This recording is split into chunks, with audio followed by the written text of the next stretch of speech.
านเจ้าอันเจ้าเอ๋ยรุ่งราวเจ้าเอ๋ยดอกงามขึ้นเชยอุตสาโอ้พลันตื่นจากพวงนิทราแห่งไทยเริงราเมื่อตาคนหมุนอุทาวัดป่าอารามว่าเขตทามเหลืองอามยามมองใกล้ไกลที่นอนตรงอันสดใสตัดไทยให้ชมปากตามเธอรุ่นจะรุ่งแล้วรวบแฟนเลิศแล้วอันไม่แล้วเพื่อนเอ่ยตื่นมาเสียจากกิเลสเอ่ยไม่มีเหลือเอ่ยออกมาชมเชยแสงแห่งวัดป่าอารามว่าเหตุที่งามเหลืองงามยามมองใกล้ไกล นอนตรงอันสดใสโปรดตัดไปให้ชมป่าปังแสงรุ่นจะรุ่งแล้วทั่วแคว้นเลิศแล้วสู่วันใหม่แล้วเพื่อนเอ๋ยตื่นมาเสียจากกิเลสนั้นเอ่ย เหลือเอ่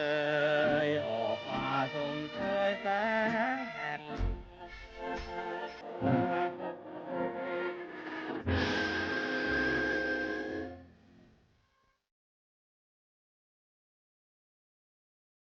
ไม่แล้วเพื่อนเอ่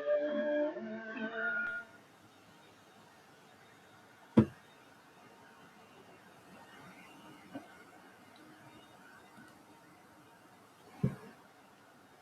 เจริญพร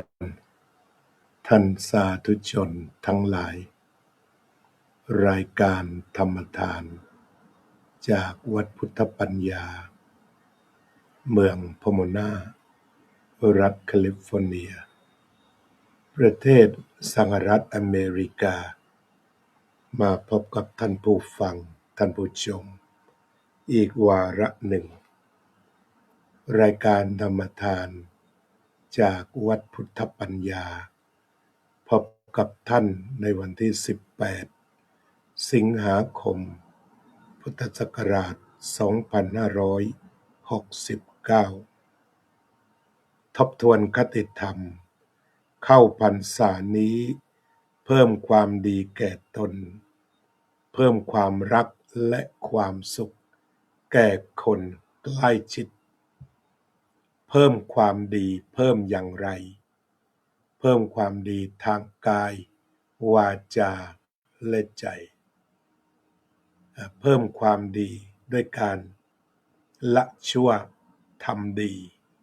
ยังจิตให้บริสุทธิ์ถ้าใครได้ติดตามรายการสนทนาธรรมต่างๆทางเฟซหรือทาง TikTok ในขณะนี้เราก็มีเรื่องที่มาสนทนากันมากมายสารพัดคำถามอย่างคำถามบางอย่างที่ประพฤติตามกันมาไม่เคยตั้งคำถามแต่พอปัจจุบันนี้ตั้งคำถามแล้วก็มีผู้ตอบ ในบรรดาประเพณีหลายๆอย่างซึ่งทำกันภายในวัดการทำวัดสวดมนต์เป็นประเพณีที่ถูกยกขึ้นมาอภิปรายแล้วในทุกวันนี้แต่ว่าสมัยที่ยังเด็กๆเมื่อ60 ปีที่แล้ว เรื่องการทำวัดสวดมนต์เช้าเย็นเป็นเรื่องแห่งความดีเรื่องที่น่ยกย่องสถานเดียวไม่มีใครตั้งคำถามไม่มีใครตั้งข้อสงสัยอะไรแต่ประการใดมีแต่ว่าได้ทำหรือไม่ได้ทำขยันทำหรือไม่ขยันทำขาดหรือไม่ขาดเพราะเราดื่มด่ำดิ่งอยู่กับการกล่าวถึงคุณของพระรัตนตรัยคือการทำวัดเช้าทำวัดเย็นและโดยคิดว่าเป็นความดีทางกายวาจาและใจความดีทางกายเราก็มานั่งคุกเข่ากราบพระนี่เป็นความดีที่เรารับว่าดีแล้วก็ความดีทางวาจาบทสวดไม่ว่าจะเป็นตัวสวดมนต์หรือตัวพระสูตรก็ล้วนแต่นำเอาความดีบทดีๆมาสวดเป็นวจีสุจริตแล้วก็จิตใจที่ระลึกเกิดความอิ่มเอิบเบิกบานภูมิใจก็เป็นความรู้สึกทางใจที่ดีจึงเป็นความดีทางกายวาจาใจที่ได้กระทำอย่างถูกต้องตรงไปตรงมาอาตมาเองชอบไปวัดสมัยก่อนบ้านอยู่หลังเขาแงนไม่ไกลกันเดินเลี้ยวนิดเดียวก็ไปถึงแล้วอยู่ที่โรงโม่หินเก่าแล้วต่อมาย้ายขยับก็มาก็ใกล้เกือบจะติดวัดสถานที่ที่เล่นกับเพื่อนก็คือในวัดสถานที่ได้ฝึกความไม่เห็นแก่ตัวเช่นช่วยล้างจานเวลาที่พระฉันเสร็จสมัยก่อนจะมีการนำสำรับกับข้าวประมาณ1 ถาดแล้วก็มีแกงอะไรก็ใส่ลงไปองค์ละสำรับเมื่อพระฉันเสร็จแล้วเราเด็กๆซึ่งเรียนโรงเรียนบ้านเขาแงนตอนสายก็วิ่งกันเข้าวัดกินข้าววัดแล้วก็นำไปล้างกันในห้วยเมื่อก่อนไม่ได้พัฒนาเหมือนปัจจุบันนี้ก็เป็นคลองที่ไหลไปเราเด็กๆก็ทั้งล้างถ้วยแล้วก็อาบน้ำไปพร้อมๆกันจนกว่าถ้วยจะเสร็จมีความใกล้ชิดกับวัดแล้วก็สิ่งเหล่านี้ตามความรู้สึกภาษาเด็กก็ไม่เคยตั้งคำถามว่าทำไมเด็กต้องล้างพระไม่ล้างอะไรแต่เรามุ่งว่ายิ่งเราได้ล้างยิ่งดีเวลาสร้างศาลาก็ขนทรายกันสนุกสนานกับชาวบ้านเพราะว่าการปลูกฝัง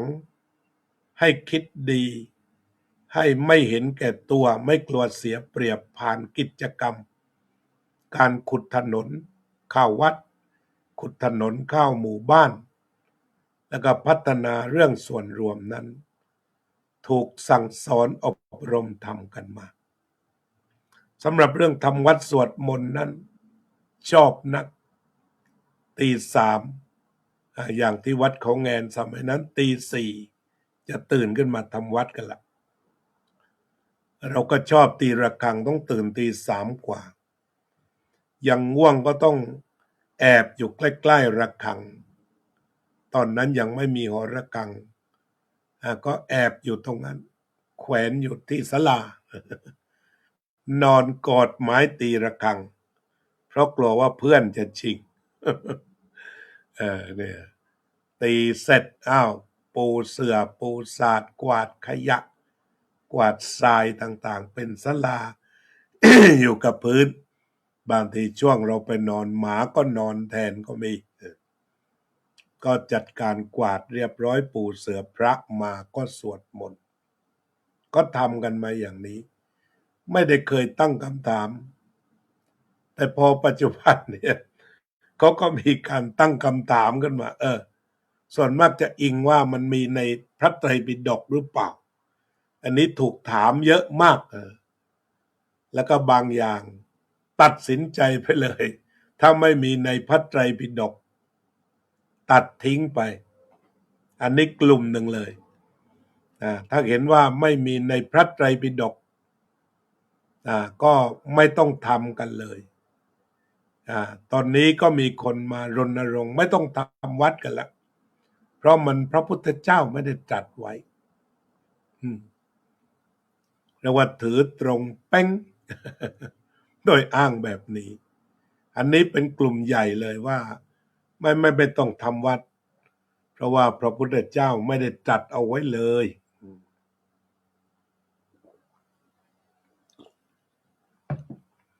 เมื่อค้นฟ้าหรือฟังจริงๆประเด็นนี้หลวงพ่อพุทธทาส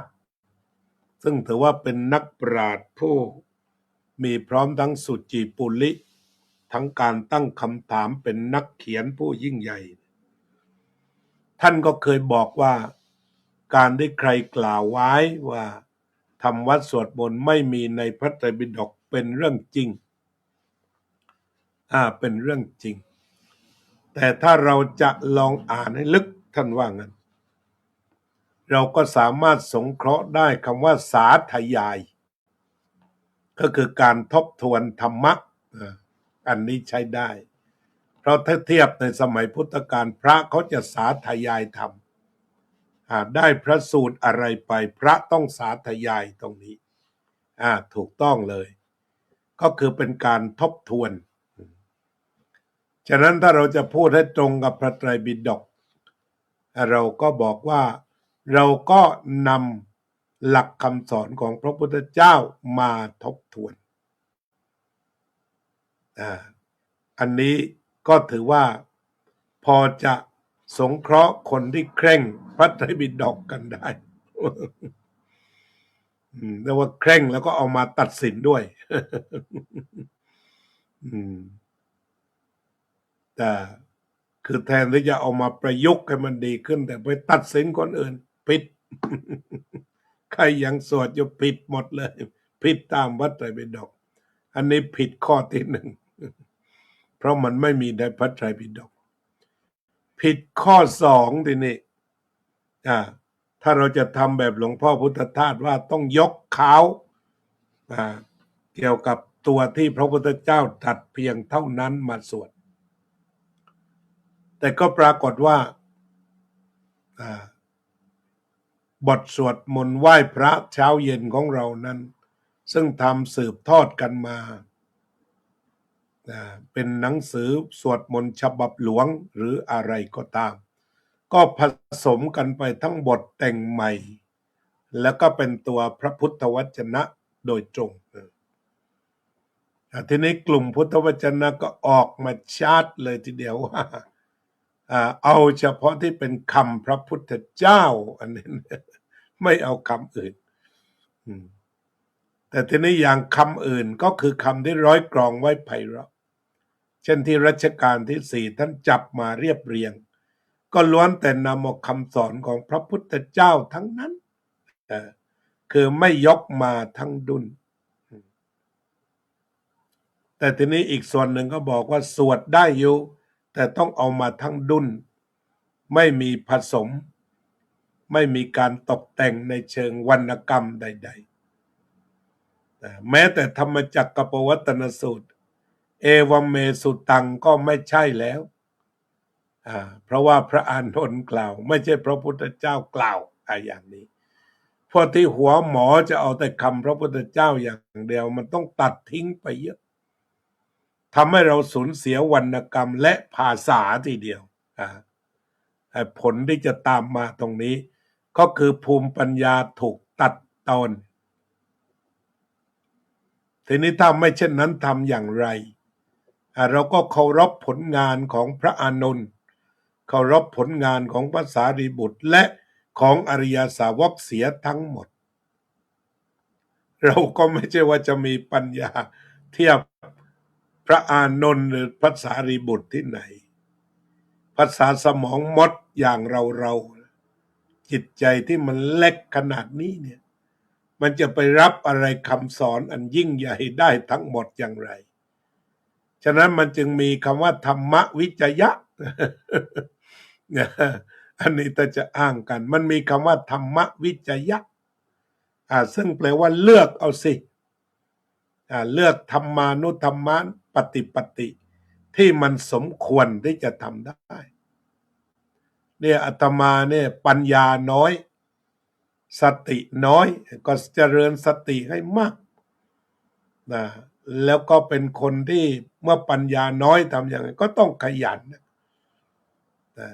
ขยันปฏิบัติศาสนกิจนะเมื่อยังไม่บรรลุธรรมก็ปฏิบัติต่อ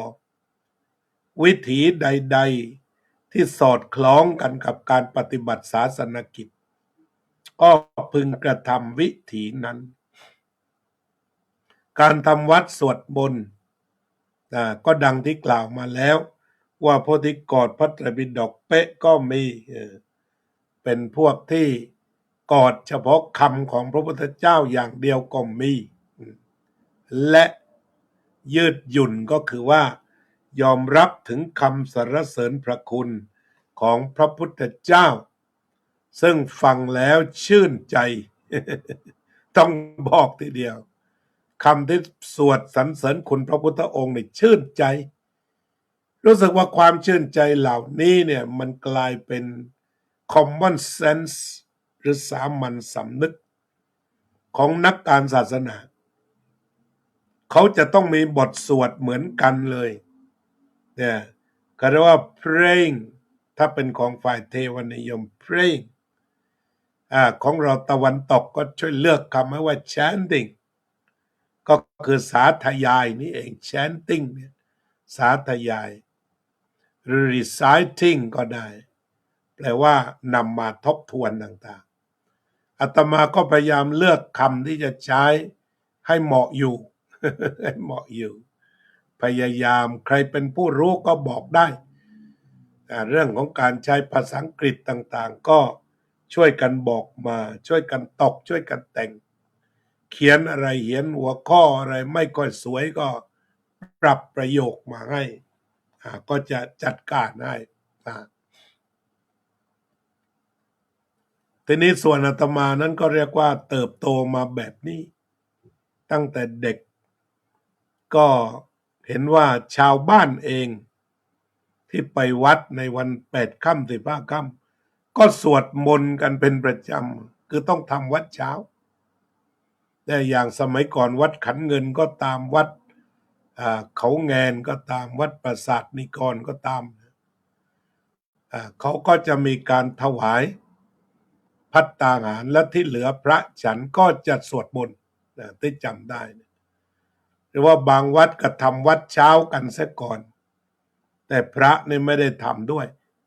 ทำเสร็จพระก็เริ่มต้นตั้งแต่ให้ศีลแต่อุบาสกบาสิกาไปวัดต้องทำวัดทีนี้อาตมาเห็นว่าไม่ได้เป็นเรื่องเสียหายใดๆก็ทำร่วมกับญาติโยมตอนไปอยู่เมืองไทยวัดปราสาทนิกรก็สวดมนต์ด้วยกันไปอยู่สวนโมกอันดามันก็ทำวัดสวดมนต์แปลด้วยกันบางทีเขาอาจจะดูเป็นอาบัติไปอีกว่าไปสวดพร้อมกับอนุปสัมบันอะไรทำนองนี้ทีนี้บางสิ่งบางอย่างก็ใช้คำว่าไม่ได้ถือว่าล่วงละเมิดแต่ว่าอาลุ่มอล่วยเพื่อความดีเช่นตอนนี้เถียงกันเอาเป็นเอาตายเรื่องพระรับบาตรแล้วจะทำอย่างไรให้พรหรือไม่ให้พรเถียงกันกอดพระวินัยกันแน่นเหมือนกันแต่ไม่ได้กอดมาเพื่อที่จะจันโลงเท่าไหร่แต่กดมาเพื่อไปทำลายความรู้สึกดีๆเช่นว่าพระให้พรรับอาหารแล้วให้พรอาตมาก็ไม่เคยทำเมื่อก่อนอยู่ที่หลังสวนชุมพรกรุงเทพไม่มีก็ต้องยอมรับว่าพอไปอยู่เชียงใหม่ก็เห็นว่าพระให้พรสวยงามดีญาติโยมอิ่มเอิบอาตมาไปอยู่อำเภอขนอมก็เอาบ้างทีนี้แล้วไม่ทราบว่ามันจะเป็นไฟลามทุ่งยังไงเรื่องนี้ก็ทำกันทั่วญาติโยมตักบาตรเสร็จกรวดน้ำรับพรบางทีญาติโยมก็เตรียมการ เตรียมการเอาน้ำมาพระให้พรได้กรวดน้ำหยาดน้ำลงดินโอ้เข้าท่าเลยล่ะแต่เขาก็บอกว่ามันก็มีในเสกียวัตร ถ้าว่าผู้ที่รับฟังธรรมนั้นไม่ป่วยจะนั่งไม่ได้ทีนี้ประเพณีไทยนี่มันก็ขัดถ้าให้ถูกตามวินัยคือโยมก็ยืนรับพรพระก็ให้พรได้แต่ว่าคนที่เป็นชาวพุทธซึ่งเขามีความอ่อนโยนมันก็รู้สึกจะตะขิดตะขวงใจแหละแต่ถามว่าถูกไหมถูกทางออกก็ยืนประจันหน้ากันเลยพระก็พนมมือเข้าโยมก็รับพรอย่างนั้นตรงพระวินัยเป๊ะไม่ใช่ว่าผู้ที่ไม่ป่วยพระไม่แสดงธรรมแก่ผู้ที่ไม่ป่วยพระยืนแสดงธรรมแก่ผู้ที่ไม่ป่วยนั่งก็คือเรียกว่าไม่ตรงเสกียวัตรแต่ทีนี้ถ้าสมมติว่าตรงเป๊ะก็คือโยมก็ยืนพระก็ยืนไม่ต้องนั่งแต่ในความเคารพชาวพุทธส่วนใหญ่นี่เจอก็นั่งแล้วเนี่ยอย่างทางใต้นี่ก็มีแต่ไม่หนาแน่นเหมือนทางอีสานถ้าเราไปอีสานหรือไปทางประเทศลาวเจอพระจะสวัสดีก็นั่งแล้วพระคุณเจ้าจะไปไหนหลวงลุงจะไปไหนอย่างทางเหนือก็นั่งยองๆแล้วอันนี้ถ้าพระพูดว่าขอให้เป็นสุขนะโยมถ้าจะจับผิดก็ผิดอีกเหมือนกัน การนั่งไหว้พระเนี่ยแล้วพระได้กล่าวถึงเนี่ยทักทายก็ผิดเหมือนกันแต่ทีนี้บางอย่างนั้นมันไม่ใช่เรื่องของอาชญากรรมวิธีพิจารณาไม่ได้เสียหายเพราะเรามีทางถูกอยู่อีกเช่นธรรมะปฏิสันฐานเราไปลองมองตรงนั้นคือเจอโยมแล้วก็มีธรรมะปฏิสันฐานโยมก็มีอามิสปฏิสันฐานถวายพระ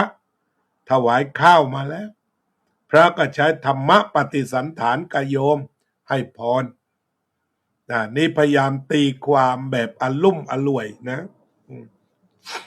พวกที่เคร่งจัดก็คงจะถวายรถทัวร์มาสักโหลสองโหลแล้วแต่หมายถึงว่าอลุ่มอล่วยแล้วก็จุดหมายปลายทางก็คือมันสุขสงบเย็นด้วยกันเป็นประเพณีที่ดีแต่ฉะนั้นการที่เราสวดมนต์ไหว้พระเป็นประเพณีนะไม่ได้เป็นตัวพระวินัยหรอกเพราะฉะนั้นถามว่าถ้าพระไม่ลงทำวัดจะผิดไหมไม่ผิดวินัย ถูกต้องแต่ว่าถ้าพูดถึงธรรม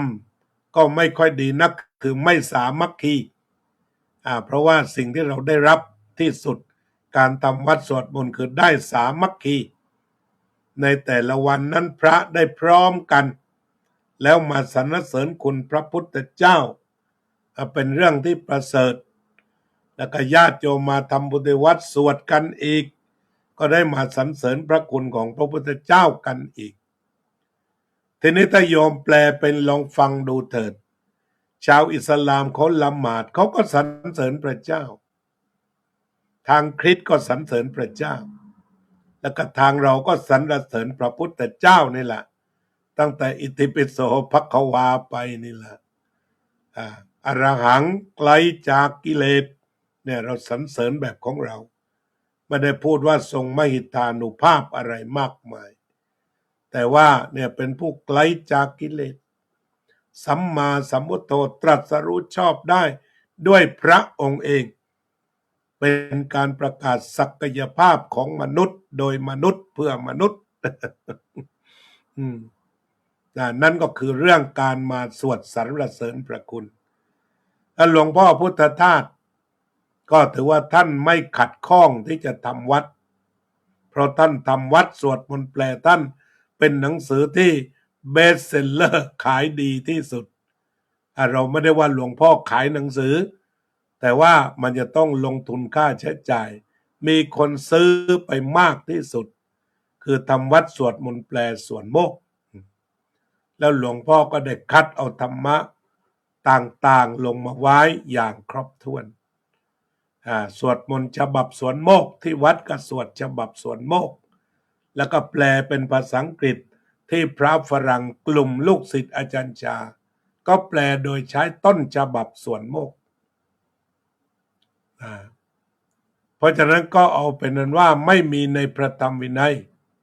แต่เป็นประเพณีและกิจกรรม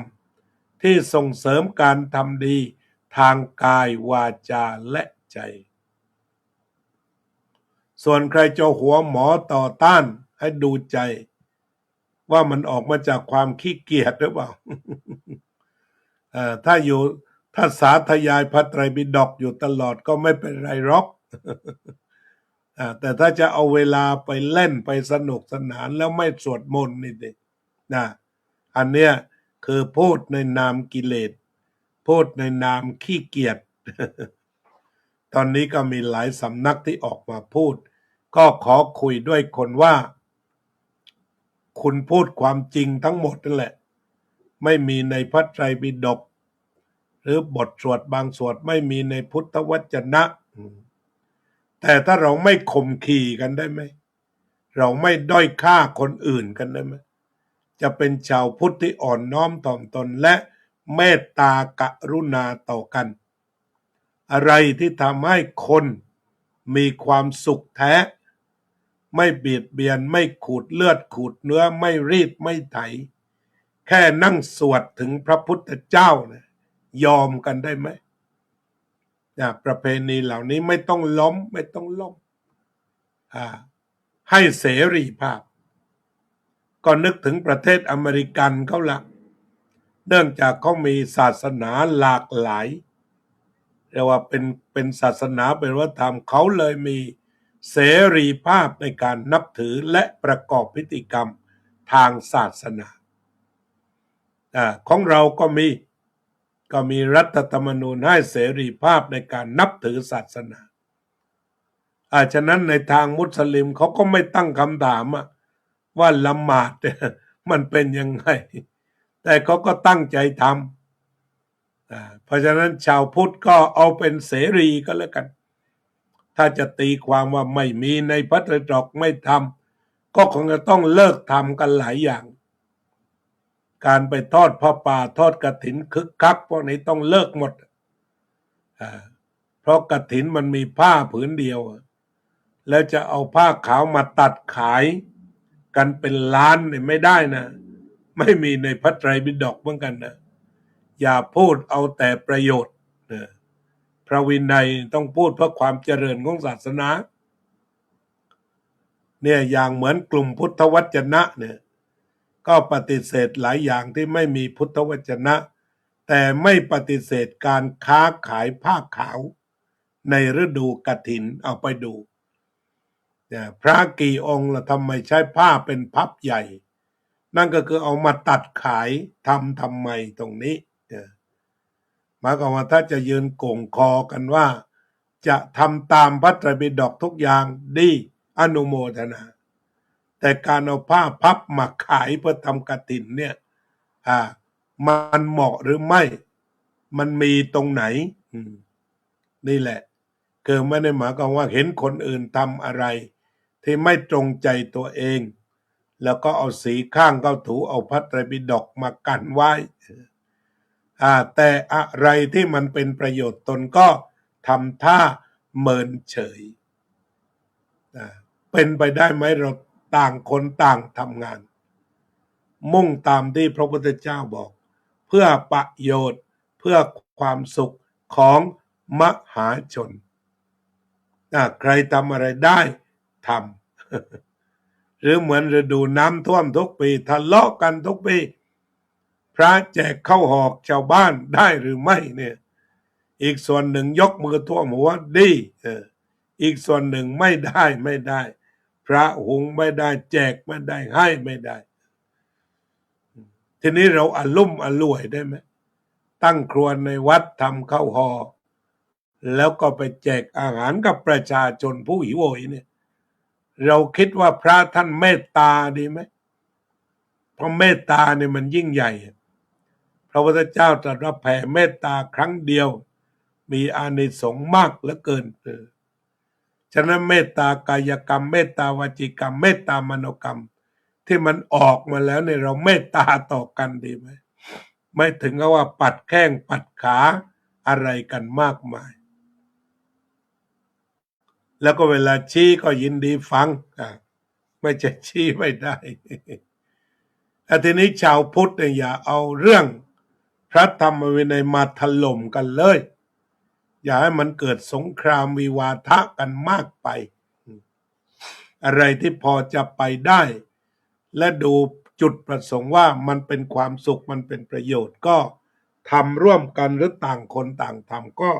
สุดแล้วแต่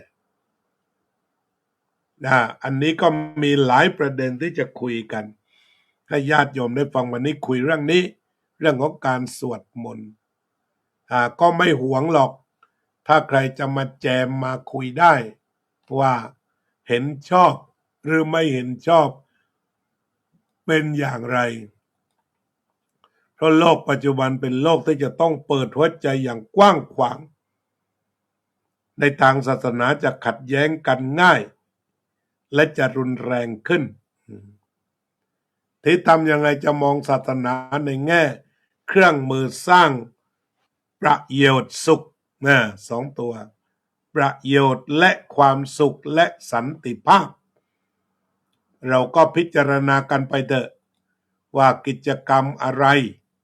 ที่จะนำมาซึ่งประโยชน์ซึ่งความสุขและสงบ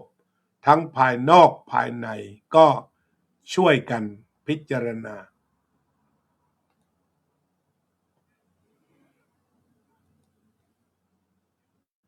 วันนี้ก็นำเอาเรื่องราวเหล่านี้มาปรารภเพราะว่ามีระดับเกจิอาจารย์รุ่นใหม่ไฟแรง แสดงธรรมแล้วก็ชี้ไปเลยอันนี้ผิดอันนี้ทุกข์อันนี้มีอันนี้ไม่มีส่วนใหญ่มันก็จะไปชนประเพณีอันดีงาม เช่นการทำวัดสวดมนต์เย็นมันเป็นประเพณีอันดีงามที่ส่งเสริมให้มีการทำดีทางกายวาจาใจอันนี้มันเป็นเรื่องประเพณีของชาวพุทธอันดีงามหรือเรื่องการซื้อผ้าไตรแล้วก็มาทอดกฐินแล้วก็มีคนอนุโมทนาด้วยเขาเพื่อที่จะนำเงินเข้ามาพัฒนาอะไรต่างๆในวัดที่จำเป็นจะต้องใช้แต่ว่าไม่ถึงกับว่าตัดผ้าขายกันขายผ้าไตรกันเอาแบบว่าได้ข่าวว่าใครเป็นเจ้าภาพกฐินก็อนุโมทนาร่วมกันลงร่วมกันในงานกฐินนั้นเป้าหมายบำรุงพระศาสนาไปแล้วก็ไม่ต้องทำยอดแข่งขันกันโดยทำให้ถูกวิธีคือเรียกว่าถวายผ้าพระให้ถูกวิธีพระจะได้กรานกฐินแล้วก็ที่เหลือก็คือข้อปฏิบัติที่จะเกิดประโยชน์ต่อตนต่อสังคมวันนี้ก็มาปรารภถึงเรื่องนี้ญาติโยมทั้งหลายคิดอย่างไรก็คุยกันเข้ามาได้นะคุยแสดงความคิดความเห็นกันเข้ามาได้ต่อไปก็เรามาวางสติที่ลมหายใจเข้าออกสักระยะหนึ่งขอเชิญหายใจเข้าหายใจออกสติคอยบอกรู้ตื่นเบิกบานฝึกแล้วฝึกอีกฝึกจนชำนาญรู้ตื่นเบิกบานทุกลมหายใจ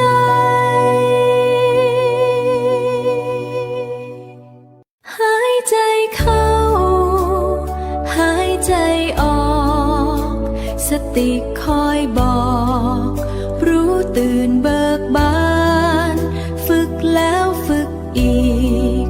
ฝึกจนชำนาญ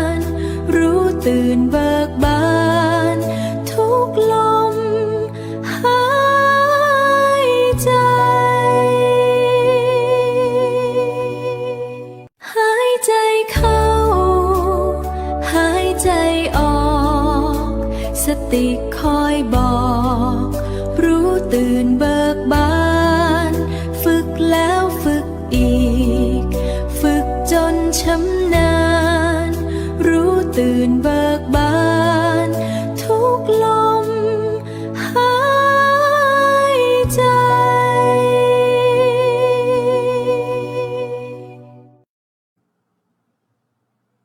สัพเพสัตตาสัตว์ทั้งหลายที่เป็นเพื่อนทุกข์เกิดแก่เจ็บตายด้วยกันทั้งหมดทั้งสิ้นอเวราโหนตุจงเป็นสุขเป็นสุขเถิดอย่าได้มีเวรแก่กันและกันเลยอัพพยาปัชชาโหนตุจงเป็นสุขเป็นสุขเถิดอย่าได้พยาบาทเบียดเบียนซึ่งกันและกันเลยอนิฆาโหนตุ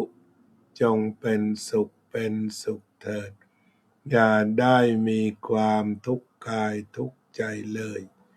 สุขีอัตตานังปาริหะรันตุ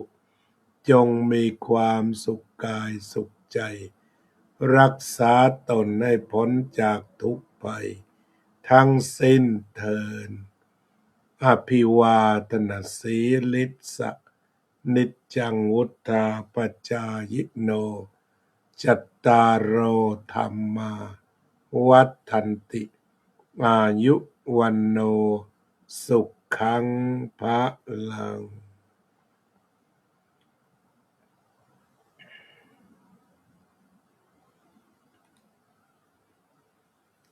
โยมบัวผันถวายดอกไม้กลุ่มใหญ่ๆมาแล้ววันนี้ก็คงจะต้องอำลาท่านสาธุชนไปแค่นี้ก่อนนะ ขอทุกคนอยู่เย็นเป็นสุขตามสมควรแก่ธรรมเถิด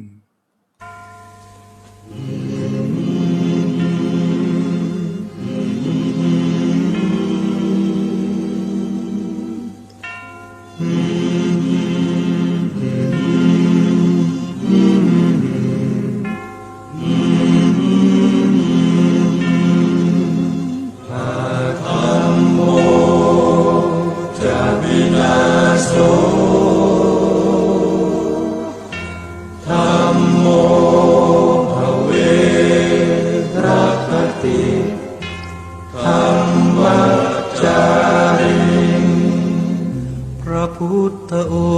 งค์ท่านทรงตรัสรู้เป็นสัพพัญญู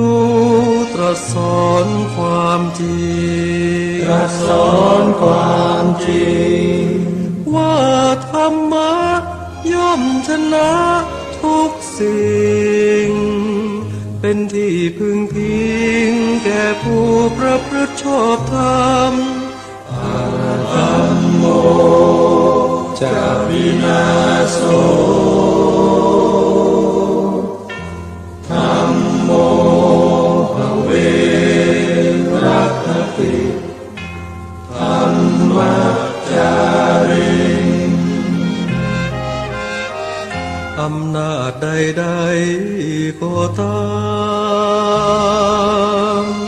ย่อมถึงความพินาศถ้าขาดธรรมะประจำไม่มีใครอยู่ค้ำฟ้าเราต่างเกิดมาใช้กัน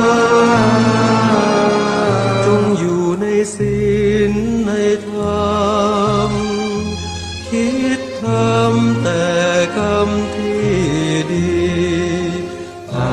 ธัมโมจะวินาโสธัมโมภเวรัคติธัมมัจจาริธรรมส่องสว่างสู่ทางสุขสีคำจุนโลกนี้นิรันดร์ วินาโส